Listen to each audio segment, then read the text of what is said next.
코로나19 신규 확진자가 이틀 연속 1000명대를 기록하는 상황에서 종교시설 관련 감염이 2주 동안 5배 증가한 것으로 나타났습니다. 정세균 국무총리를 비롯한 정부 관계자들은 교계 지도자들을 만나 방역을 철저히 해줄 것을 당부했습니다. 성탄절을 앞두고 소외된 이웃들에 대한 교회의 사랑 나눔이 이어지고 있습니다. 변화하는 세상을 이해하는 데 도움을 주는 통계 자료를 들려드리는 목회인 데이터. 오늘은 코로나19로 인해 변화를 맞은 우리의 근로 환경에 대해 알아봅니다. 여러분 안녕하십니까? CBS 뉴스입니다. 코로나19 신규 확진자가 이틀 연속 1000명대를 기록하는 상황에서 종교 관련 감염이 2주 동안 5배 증가한 것으로 나타났습니다. 정세균 국무총리를 비롯한 정부 관계자들은 교계 지도자들을 만나 방역을 철저히 해줄 것을 당부했습니다. 오요셉 기자입니다. 17일 0시 기준 코로나19 신규 확진자는 1014명으로 이틀 연속 1000명대를 기록했습니다. 서울에서만 역대 최다인 423명의 확진자가 발생했습니다. 사망자도 하루 사이 22명이나 발생해 첫 사망자가 발생한 지난 2월 20일 이후 가장 많았습니다. 특히 확진 판정 이후 병상 배정을 기다리던 환자가 사망하는 사례가 발생해 병상 부족 문제에 대한 우려가 커지고 있습니다. 이런 가운데 최근 종교시설 관련 확진자가 2주 전과 비교해 5배 넘게 증가한 것으로 나타났습니다. 이번 주 종교시설 관련 확진자는 지난 수요일 기준 279명으로 2주 전인 49주차 53명과 비교해 5배가 넘었습니다. 종교시설에서의 감염도 증가하여 2주 전 53명이었으나 전주는 156명, 집계 중인 현재는 금주는 279명입니다. 강서구 성석교회와 관련해선 13명의 추가 확진자가 발생해 누적 확진자는 192명이 됐습니다. 충남 당진 나음교회와 관련해서도 해당 시설 관련 1명과 서산기도원 관련 7명이 확진되면서 누적 확진자는 119명을 기록했습니다. 방역당국은 연말연시를 앞두고 대규모 모임과 행사는 줄었지만 소규모 모임이 늘었다며 이번만큼은 각종 만남과 모임을 취소하고 사람 간 접촉을 피해 주실 것을 간곡하게 부탁드린다고 전했습니다. 겨울이라는 계절적 요인과 연말연시라는 사회적 분위기도 유행 통제에 어려운 요인으로 작용하게 될 것입니다. 안타까운 일이지만 소중한 가정과 가족을 보호하기 위해서 한 번의 실천이 더 중요한 상황입니다. 한편 정세균 국무총리는 한국교회 총연합 공동대표회장들을 초청해 오찬을 나누며 코로나19 확산 방지를 위한 개신교계의 협조를 당부했습니다. 이에 앞서 청와대 김재남 시민사회 수석도 한교총을 방문해 코로나19 대응 방안 등을 논의했습니다. 김 수석은 방역을 위한 교계의 협력에 감사하다며 성탄절 예배를 어떻게 해야 하느냐에 대한 고민에 대해서도 공감한다고 전했습니다. 문화체육관광부 박양호 장관도 16일 한교총 공동대표회장들과 만나 교회에 더욱 철저한 방역을 요청했습니다. 박 장관은 예배 등의 문제로 교회 안에서 많은 어려움이 있음을 알고 있지만 지금까지 협조해 주신 것처럼 앞으로도 계속 협조해 주길 바란다고 말했습니다. 성탄절과 연말연시를 앞두고 교회에 더욱 철저한 방역 노력이 요구되는 가운데 한국 구세군 등 일부 교단들은 성탄 예배와 송구영신 예배를 포함한 모든 예배를 전면 비대면으로 진행한다고 밝혔습니다. CBS 뉴스 오요셉입니다. 코로나19로 서민 경제가 어려워지면서 나눔의 손길이 더없이 절실한데요. 성탄절을 앞두고 소외된 이웃들에 대한 교회의 사랑 나눔이 이어지고 있습니다. 천수연 기자입니다. 코로나19 재확산으로 무료 급식이 중단되면서 노숙인 등 취약계층들의 어려움이 가중되고 있습니다. 이달 들어서는 도시락 급식마저 끊겼습니다. 요즘엔 하나도 없다고 봐요. 그래서 아침, 점심은 거의 소주 한 잔씩 먹고 라면 먹고 그렇게 됩니다. 워낙 코로나 때문에 다소이 심하니까요. 그게 할 수가 없는 거죠. 기독교 사회적 기업 지원센터가 전국 노숙인 시설협회와 함께 매일 밤 따뜻한 찐빵 나누기를 시작했습니다. 영하 10도 안팎의 추위 속에 받아든 따뜻한 찐빵과 차 한 잔이 잠시나마 추운 몸을 녹여줍니다. 특별히 성탄절을 앞두고 오늘부터 시작해서 매일 밤 우리 거리 노숙인들에게 따뜻한 찐빵과 따뜻한 공정무역 커피를 주기 위해서 시작을 했고요. 찐빵 나눔은 인천을 비롯해 대전과 광주, 성남, 서울 등 6개 지역 노숙인 단체들이 동시에 진행합니다. 기독교 사회적 기업 지원센터는 내년 2월까지 동절기 동안 전국 노숙인들에게 따뜻한 찐빵 나누기를 계속할 계획이라며 많은 교회들의 후원을 요청했습니다. 저소득 취약계층을 위한 쌀 나눔도 진행됐습니다. 서울 동대문구청 앞 잔뜩 쌓인 쌀 포대를 동대문구 14개 동에서 나누어 가져갑니다. 14년째 이어진 이 사랑의 쌀 나눔은 서울 동안교회가 마련한 성탄맞이 나눔 행사입니다. 동안교회는 교회가 속해 있는 동대문구에 2,600포의 쌀을 전달한 데 이어서 서울역 쪽방촌과 서울시 푸드뱅크, 사회복지 공동모금회 등을 통해 모두 7천여 포를 나눌 계획입니다. 사랑의 쌀은 모두 교인들의 십시일반 나눔 헌금을 통해 마련됐는데요. 교인들도 삶이 팍팍해졌지만 더 어려운 이웃을 생각하며 가진 것을 나눴습니다. 단순히 쌀이 아니라 사랑이고 함께 이 어려움을 헤쳐나간다는 마음으로 한 거니까 어떤 어려움이 와도 용기 잃지 않고 잘 이겨내시고 또 잘 극복해 갈 수 있었으면 좋겠습니다. 그런 마음을 가득 담아서 함께 나누게 되었습니다. 서울 가리봉교회도 지역사회 어려운 이웃을 위한 나눔에 동참했습니다. 쌀 400포와 함께 생필품을 담은 선물 상자 100개, 생활 지원금 등을 지역사회에 전달하며 어려운 이웃들을 격려했습니다. 우리 성탄 선물 받으시고 이번 성탄절 아주 행복하고 기쁘게 사시기 바랍니다. 코로나19로 후원과 나눔이 사회 전반적으로 감소했지만 그리스도의 사랑을 나누는 교회의 섬김은 오늘도 계속되고 있습니다. CBS 뉴스 천수연입니다. 한국교회 총연합이 코로나19에 맞서고 있는 의료진들을 격려하고 나섰습니다. 한교총은 서울 을지로에 있는 국립의료원을 방문해 롤케이크 500개를 의료진에게 전달했습니다. 장종현 공동대표회장은 코로나19가 다시 유행해 의료진들이 고생을 너무 많이 한다며 작은 선물이지만 의료진의 노고에 위로가 되길 바란다고 말했습니다.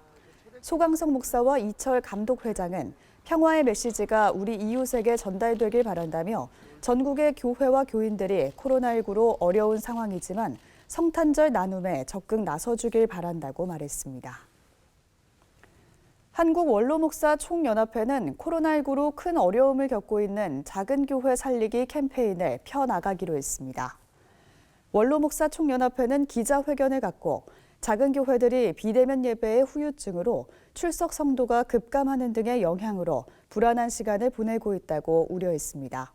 원로목사회는 1,000개 교회 이상에게 코로나 방역 시스템을 지원하기로 하고 우선 10개 교회에 체온기와 방역기, 살균기 등을 전달했습니다. 원로목사회는 한국교회가 코로나 방역에 앞장서야 하며 소외된 이웃을 섬기는 사역과 무너진 상권을 살리는 일에도 동참할 것을 촉구했습니다.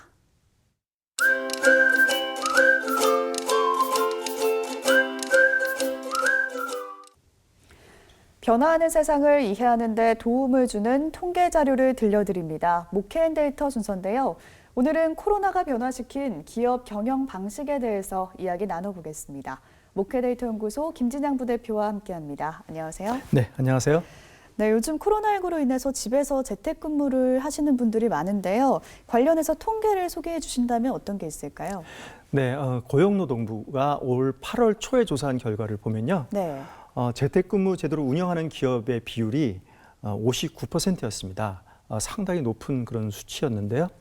그럼 재택근무를 도입하게 된 계기가 뭐냐 이렇게 물어봤더니 코로나19로 인해서 처음 실시했다 하는 기업이 71%였고 코로나19 이전부터 실시했던 기업은 29%였습니다. 그러니까 재택근무를 실시하는 기업의 상당수가 코로나19 때문에 이제 재택근무 제도를 도입하게 된 거죠.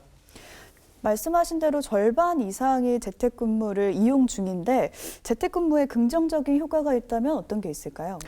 네, 이제 이렇게 기업 입장하고 이제 근로자 입장을 좀 나눠서 볼 텐데요. 네. 기업 입장에서 보면 코로나19의 방역 대책으로 이제 재택근무를 실시한 거거든요. 그러다 보니까 긍정적 효과도 감염병 위기 대처 능력이 강화됐다. 이런 응답이 72%로 제일 높았습니다. 그리고 근로자의 직무 만족도가 증가했다가 59%였고요. 그리고 업무 효율성이 증가했다는 비율도 23%로 제법 높은 편이었습니다. 네. 반면에 근로자들이 바라보는 긍정적 효과는 출퇴근 스트레스가 해소된다는 거예요. 그러니까 근로자들이 출근하면서 1시간 내외씩 이렇게 평균적으로 출근할 텐데 이제 그런 부담이 많이 없어진다는 거죠. 그리고 여가 시간 확보로 삶의 질이 향상됐다가 37%, 일과 가정 양립에 기여했다가 28%. 그러니까 일종의 가정 속에서 일이 함께 병행되면서 가정과 일을 같이 함께 할 수 있다는 이런 장점이 있다고 그렇게 보고 있습니다. 네, 반면에 어려운 측면도 있지 않겠습니까? 네, 그렇죠. 기업 입장에서 보면 가장 어려운 점을 직원과의 의사소통이라고 이렇게 이야기하고 있습니다. 네. 63%의 기업이 그렇게 응답을 하고 있는데요.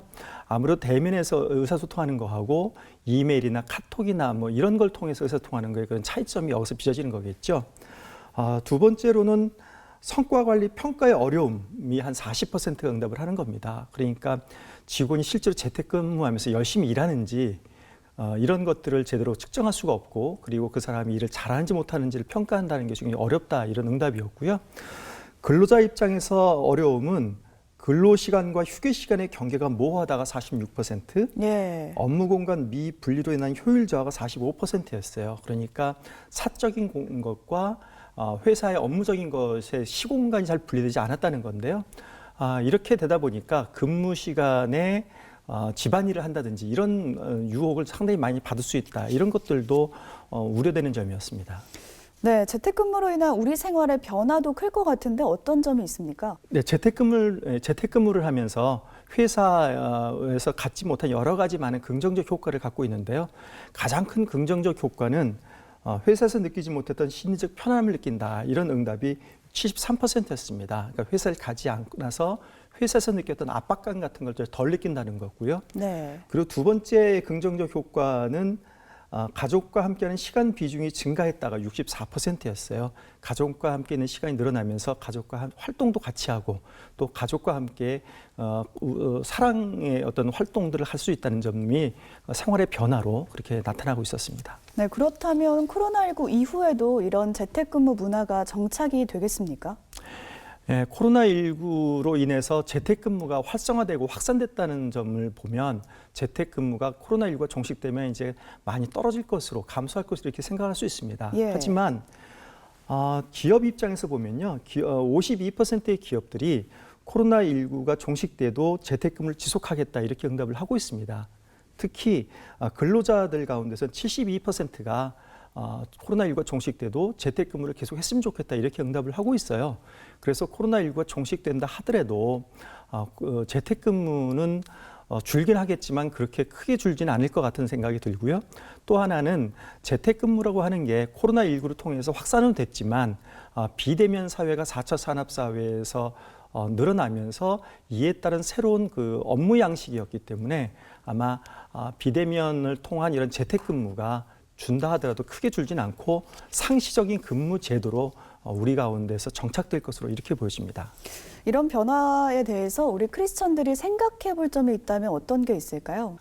우리에게 직업이란 무엇인지 한번 생각을 해보면요. 하나님께서 세상을 창조하시고 이 세상을 다스리는 일들을 우리한테 부여해 주신 거죠. 그러니까 노동 혹은 직업이라고 하는 것은 우리의 단순한 생계수단이 아니라 그것을 통해서 하나님이 세상을 다스리는 것에 우리가 같이 참여하는 일이라고 보여지는 것입니다.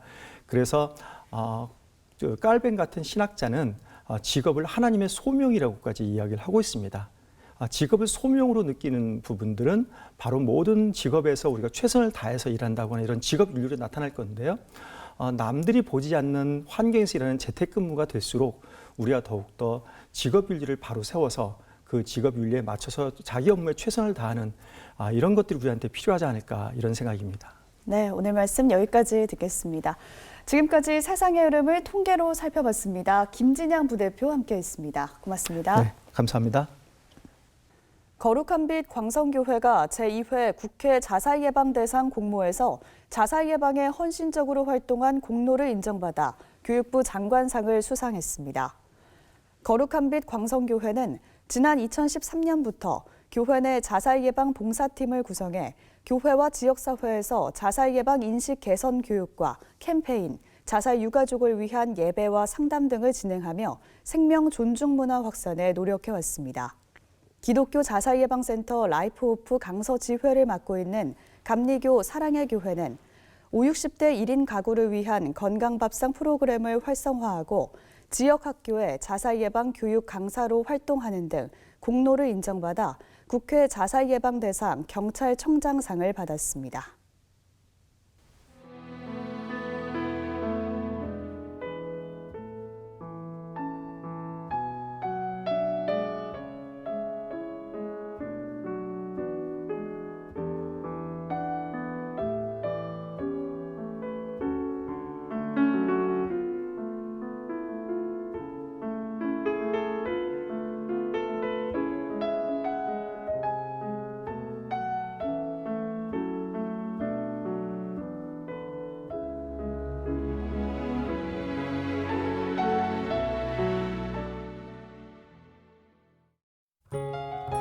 내일은 오늘보다 기온이 오르겠지만 중부지방을 중심으로 아침까지 눈이 내리겠습니다. 눈이 얼어 도로가 미끄러울 것으로 예상돼 교통안전에 유의하시기 바랍니다. 내일 아침 최저 기온은 영하 8도에서 영상 1도, 낮 최고 기온은 영하 1도에서 영상 9도로 예상됩니다. 이상으로 뉴스를 마칩니다. 함께해 주신 여러분 고맙습니다.